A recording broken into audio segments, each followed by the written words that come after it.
guys, welcome back to my channel. I actually got quite a busy week this week with lots of medical related things on, and I know that isn't really probably that exciting, but that's the life of a breast cancer patient.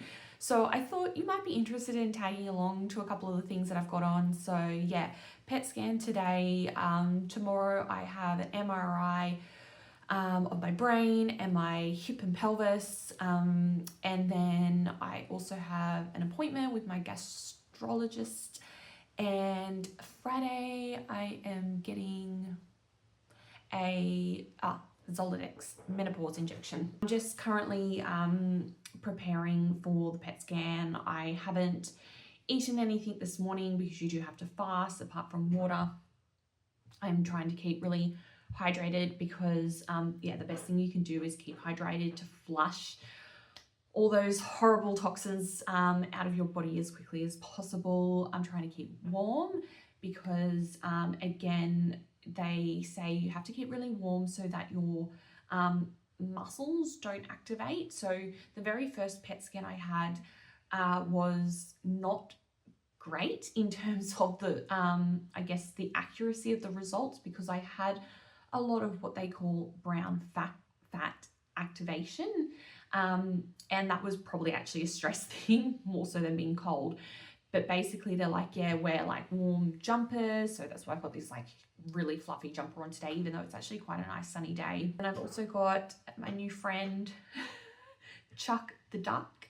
I saw someone had one and I thought it was so cute, and I'm like, I want to Chuck the duck. So Chuck the cancer duck. And basically he's just like a stress duck, you know, one of those stress balls that I'm going to take along with me today, because like I said, I do get quite stressed out at these tests. The worst thing for me is actually the cannula.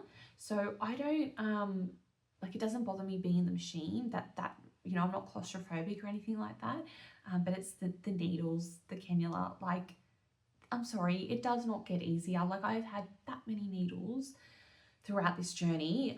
Like sometimes I would be having some form of needle every single day. It's just insane. Before I head off, I'm actually just going to print off some biopsy results that I've had come back for a couple of different things that have been going on that we're investigating ahead of my specialist appointment tomorrow, because I just really want to read through, get my head around it so I can be prepared to ask the right questions. You know what it's like, you only have a finite amount of time with these specialists. They're so busy. And with the brain fog, you know, I've really just got to make sure that I have everything that I need to ask written down so I can, you know, get the answers that I need. So I've also got these cool new highlighters as well that I thought I would use to highlight my medical reports. How exciting, this is my life. Got a pink color, maybe we should use the pink. But yeah, I'm just gonna take a couple minutes and highlight a couple things in my report, and yeah, write a couple questions and prepare myself for tomorrow, and then yeah, get ready to head off to the PET scan.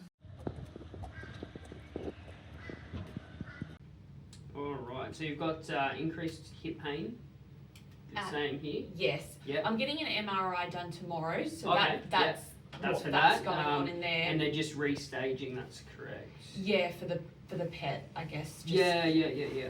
So checking everything. Yeah, with your history. Yeah. When was your diagnosis? October last year. Yeah, yep. October 25. Alrighty. So just give it a quick clean. Yep. Do you want to know what's happening? Yes, I can't please. remember. You do. But I just don't look. No, that's fair enough. We're going to get you injected in about 10 minutes. Oh, thank you.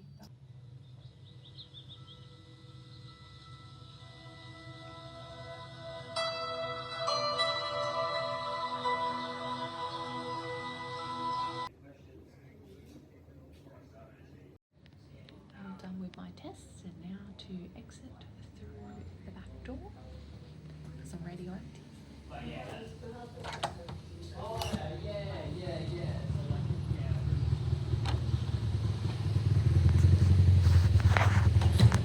Done for the day. Good morning, guys. It is actually now 2 days after I last filmed my PET scan.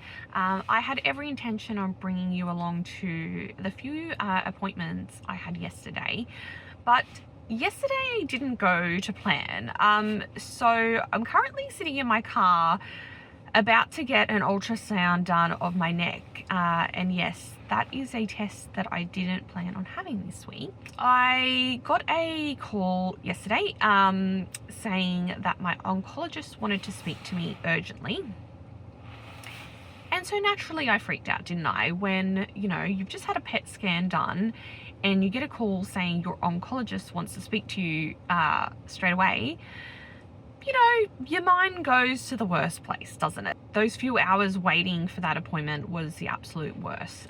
Like I said, just total spiral.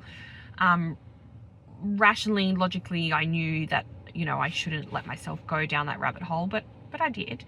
You know, there was quite a few tears, but look, that's just natural, isn't it? And yeah, it's just, I guess, an example of, you know, the world of a cancer patient beyond the pink ribbon. Had the call, and look, the PET scan was pretty good, but there was two things that had flagged that you know, that they want to investigate further, which I'm super grateful for the fact that they take things so seriously now. So basically, there was a nodule that's flagged in my neck, which funny enough, I can feel, and it's a bit sore. And I was going to mention it to my oncologist the next time I saw her. I actually wasn't overly concerned because I've had this before throughout my life. I feel like it comes up when I'm a bit under the weather. Then the other thing that, you know, is, I guess, for me a little bit more concerning is that there was a very small spot that has appeared on my lung. And so it's 5 millimeters. So we're talking, yeah, like super, super small. So my oncologist doesn't seem too concerned. I mean, obviously, worst case scenario, we're talking that it is cancer. It's a reoccurrence. But look, it could also be many other things. Basically, unfortunately, that is a bit of a watch and wait. We can't do much because it's so small. Like, they can't even biopsy it.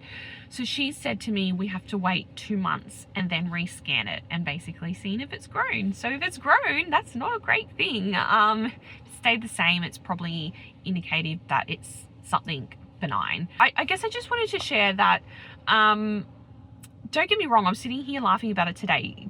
Yesterday I was in a state and I just didn't feel like I could pick up the camera. But like, it just shows that firstly, in the world that we're in this cancer world, yeah, things change so quickly and you really have to just relinquish control, which is something that I have really struggled with throughout this journey, and I am getting better at it. And now again, the uncertainty. So the uncertainty of, you know, they found a few things, you know, being able to control your mind so it doesn't go to that worst case scenario, and being able to sit with it, because now unfortunately it is going to be more of a waiting game. I'm not going to have answers straight away. We'll get the scan done today for the neck, see what that says, take it one day at a time. I've still got my Zoladex menopause injection this afternoon, so I will try and take you along to that.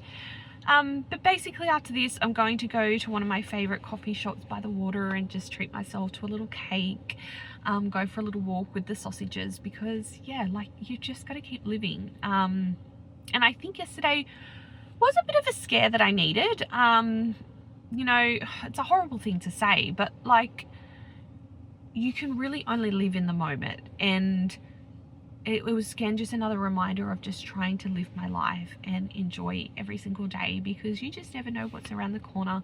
And I don't say that in a way of, you know, preempting anything, but you know, it's true.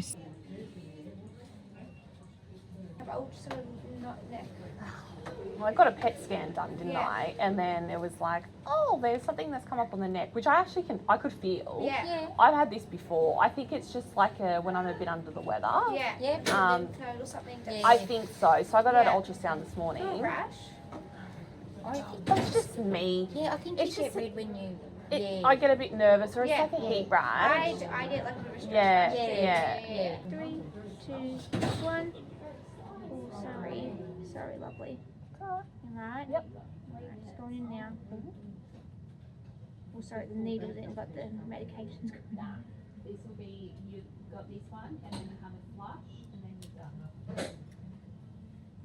No blood, but I will pop a little. Sorry. Did a good job. I No, went it was straight fine. it's like a dartboard. I've gone straight in the middle of the. It really didn't hurt that much. It's I just, think it's just the initial shock. yeah, because you're like waiting for Yeah. it, and then you just feel a little bit when it's going in. Yeah. And then it's this a big is what I don't look, and then this is what happens. Yeah. It's Yeah. just a stress I reaction. know. Yeah. All done now. Finished with the Zoladex injection, and officially done for this week of crazy medical appointments. I'll be honest, I'm pretty exhausted physically, mentally, and emotionally. It's been a big one. So I am looking forward to it being the weekend because there is no medical appointments on the weekend. I also wanted to show you quickly, I treated myself to a new pair of shoes. So it's been a week and I thought, look, I've been eyeing off these shoes for a while and they were 30% off. So I thought, why not get the shoes? So they're these really nice beige color sneakers, which no surprise, it's beige. I swear everything I purchase now is beige. Anyway, they go with everything. But they're like, yeah, really comfy, super light. I reckon you can wear them in summer or winter. And yeah, they're in this really nice like suede material, which is cool. I don't know if they'll, you know, get dirty really easily, but they look nice, new. Let me know maybe in the comments below if you did find this something that you would like to see more of. Obviously it depends what's going on at the time. But yeah, thank you so much for clicking on the video and watching, and I will see you very soon.